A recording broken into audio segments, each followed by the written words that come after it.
সকলকে জানাই আমার প্রাণপ্রিয় সংগঠন বাংলাদেশ জাতীয়তাবাদী ছাত্রদল নাটোর জেলা শাখার পক্ষ থেকে সংগ্রামী শুভেচ্ছা ও বিপ্লব অভিনন্দন। সংগ্রামী নেতৃবৃন্দ, দেশের আগামীর রাষ্ট্রনায়ক বিএনপির ভারপ্রাপ্ত চেয়ারম্যান জনাব তারেক রহমান বলেছেন এই বাংলাদেশ চলবে 31 দফার আলোকে। তাই বলতে চাই, সাম্য মানবিক সম্বন্ধে আমাদের বুঝতে হবে। আমাদের প্রত্যেককে নিজ নিজ জায়গা থেকে প্রতিহিংসার রাজনীতি পরিহার করতে হবে। আমাদের রাজনীতিতে মানবিক রাজনীতি নিয়ে আসতে হবে।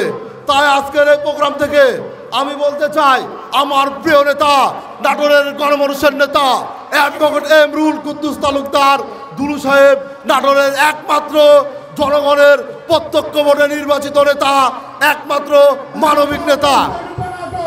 আমরা তার হাতে গড়া সৈনিক। ইনশাল্লাহ আমরা মানবিক আছি বলে নাটোর এখনো শান্তি আছে। তাই পরিশেষে সবাইকে ঐক্যবদ্ধ থাকার আহ্বান জানিয়ে আগামী দিনে প্রিয় নেতা অ্যাডভোকেট এম রুহুল কুদ্দুস তালুকদার দুলু সাহেবের হাতকে শক্তিশালী করার লক্ষ্যে সবাইকে ঐক্যবদ্ধ থাকার আহ্বান জানিয়ে আমার সংক্ষিপ্ত বক্তব্য এখানেই শেষ করছি। খোদা হাফেজ। বাংলাদেশ জিন্দাবাদ। বাংলাদেশ জাতীয়তাবাদী ছাত্রদল জিন্দাবাদ। সম্মানিত প্রধান অতিথি, নাটোরের গণমানুষের নেতা, আপনার আমার সকলের প্রিয় নেতা, আমাদের বিএনপি পরিবারের অভিভাবক, নাটোরের অহংকার অ্যাডভোকেট এম রুহুল কুদ্দুস তালুকদার দুলু ভাই মঞ্চে প্রধান বক্তা হিসেবে উপস্থিত আছেন। আহ্বায়ক জনাব শহীদুল ইসলাম বাচ্চু ভাই, সদস্য সচিব রহিম নওয়াজ সহ মঞ্চে উপবিষ্ট বিএনপি এবং বিভিন্ন অঙ্গ সংগঠনের বিভিন্ন পর্যায়ের নেতৃবৃন্দ, সবাইকে জানাই বাংলাদেশ জাতীয়তাবাদী শ্রমিক দল নাটোর জেলা শাখার পক্ষ থেকে সংগ্রামী শুভেচ্ছা এবং অভিনন্দন। প্রিয় নেতৃবৃন্দ, আজকে আপনারা যেমনিভাবে ঐক্যবদ্ধভাবে আজকে সমাবেশকে সফল করার লক্ষ্যে এই পণ্ডিতরাম স্কুল মাঠে উপস্থিত হয়েছেন, আগামী দিনে জাতীয় নির্বাচনে সবাইকে ঐক্যবদ্ধ হয়ে ধানের শীষ প্রতীককে বিজয়ী করার জন্যে এমনিভাবে ঐক্যবদ্ধ থাকতে হবে এবং দুলু ভাইকে বিজয়ী করতে হবে। দুলু ভাইকে শুধু এমপি হিসাবে নয়, আমরা মন্ত্রী হিসাবে দেখতে চাই। এই আশাবাদ ব্যক্ত রেখে সবার সুস্বাস্থ্য কামনা করে আমি আমার বক্তব্য শেষ করছি। খোদা হাফেজ। বাংলাদেশ জিন্দাবাদ। জাতীয়তাবাদী শ্রমিক দল জিন্দাবাদ। শহীদ জিয়া অমর হোক। খালেদা জিয়া জিন্দাবাদ। তারেক রহমান জিন্দাবাদ। দুলু ভাই জিন্দাবাদ। বলবো না, আমি শুধু বলতে চাই, আমরা কি আগামী দিনে দুলু ভাইকে এই নাটোরে এমপি হিসাবে দেখতে চাই? সবাই হাত তুলে বলেন দেখতে চাই। আমরা কি রুহুল কুদ্দুস তালুকদার দুলু ভাইকে আগামী দিনে মন্ত্রী হিসাবে দেখতে চাই? তাহলে আমাদের কি করতে হবে? তারেক রহমান 31 দফার সংস্কার দিয়েছেন, তারই আলোকে রুহুল কুদ্দুস তালুকদার দুলু ভাই অসুস্থ অবস্থায় আপনারা দেখছেন গত 1-1.5 মাস থেকে প্রতিদিন তিনি নাটোরের আনাচে কানাচে আপনাদেরকে সংগঠিত করে একটাই মেসেজ দিচ্ছেন, সেটা কি ঐক্যবদ্ধ থাকতে হবে, জনগণের সাথে মিলেমিশে আগামী দিনে নির্বাচনের প্রস্তুতি নিতে হবে। ওই নির্বাচনে ধানের শীষের পক্ষে তথা রুহুল কুদ্দুস তালুকদার দুলু ভাইয়ের পক্ষে গণজোয়ার সৃষ্টি করে আমরা তাকে বিপুল ভোটের ব্যবধানে নির্বাচিত করে জাতীয় সংসদে পাঠাবো। ইনশাল্লাহ তিনি খালেদা জিয়ার আশীর্বাদ নিয়ে, তারেক রহমানের আশীর্বাদ নিয়ে মন্ত্রী হয়ে জাতীয় পতাকা লাগিয়ে নাটোরের উন্নয়নের জন্য ছুটে আসবেন। সেদিনের অপেক্ষা করে সবাইকে ঐক্যবদ্ধ সুশৃঙ্খল থেকে দলের প্রত্যেকটা নির্দেশনা পালন করার আহ্বান জানিয়ে আমি আমার বক্তব্য শেষ করছি। আল্লাহ হাফেজ। বাংলাদেশ জিন্দাবাদ। জাতীয়তাবাদী স্বেচ্ছাসেবক দল জিন্দাবাদ। শহীদ জিয়া অমর হোক। খালেদা জিয়া জিন্দাবাদ। তারুণ্যের অহংকার তারেক রহমান জিন্দাবাদ। আমাদের প্রাণপ্রিয় নেতা রুহুল কুদ্দুস তালুকদার দুলু ভাই জিন্দাবাদ। ভাইরা, 7 ইউনিয়ন ছিল মুজিবনগর, আজকে আপনারা প্রমাণ করে দিলেন 7 ইউনিয়ন জিয়ানগরে পরিণত হয়েছে। আপনারা দলে দলে যেভাবে এসে একত্রিত হয়েছেন বিএনপির পতাকা তোলে, আমরা আশা করি আগামীতে 7 ইউনিয়নে রুহুল কুদ্দুস তালুকদার দুলু ধানের শীর্ষে বিপুল ভোটে জয়লাভ করবে। প্রিয় ভাইরা, এতদিন যাদেরকে রাজপথে দেখি নাই, আজকে তারা হিরো হয়ে যেতে চায়, জিরো থেকে হিরো হতে চাচ্ছে।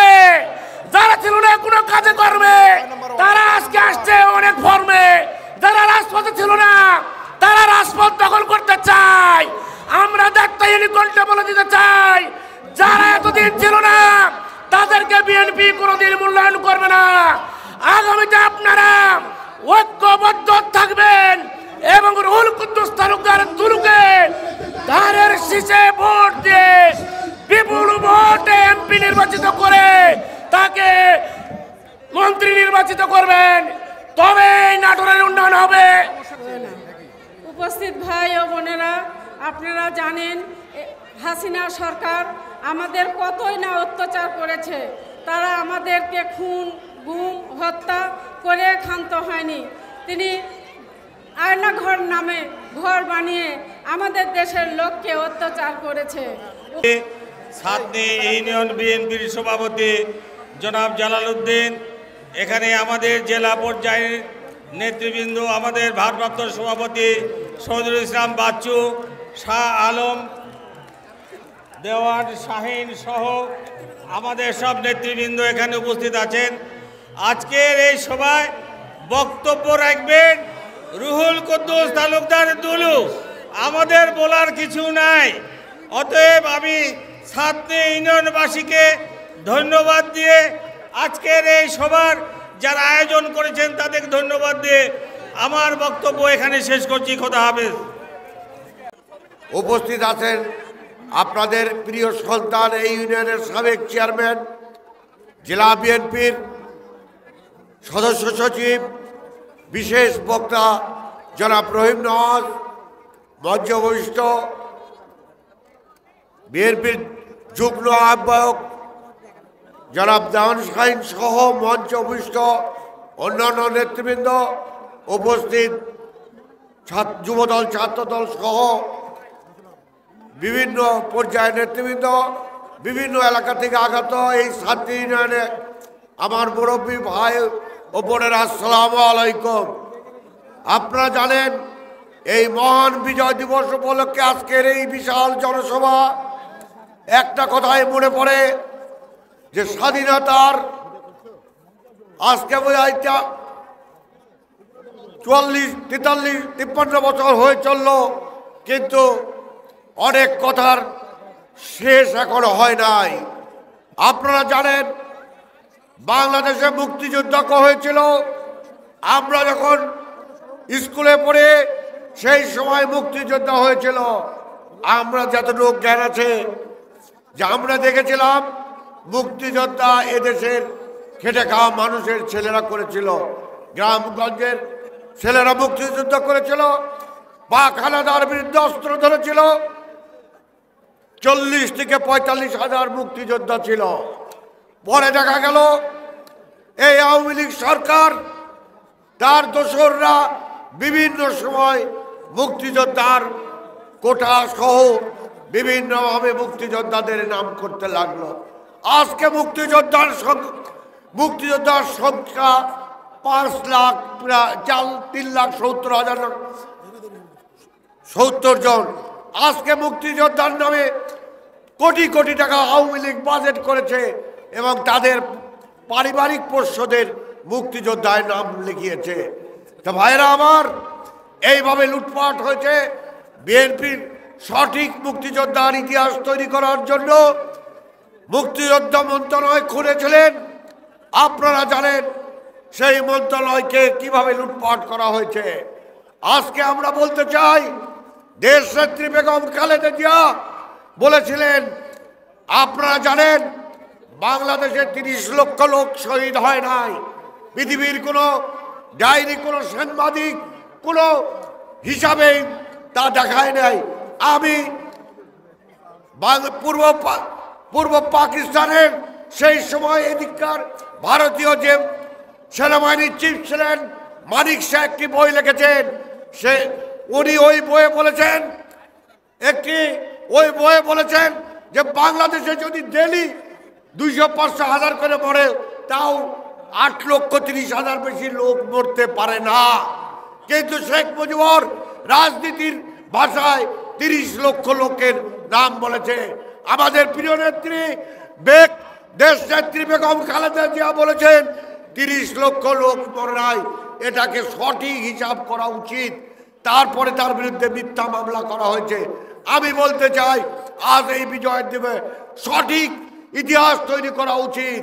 সঠিক ইতিহাস সময় মতো তৈরি না করা হলে ভেজাল হয়। আজকে জানেন এই বৈষম্য বিরোধী ছাত্ররা যদি 1400 ছাত্র 1500 ছাত্র মরে যায়, আগামী দিনে এটা 4000 5000 হবে, কারণ বিভিন্ন জন ফয়দা নেওয়ার জন্য।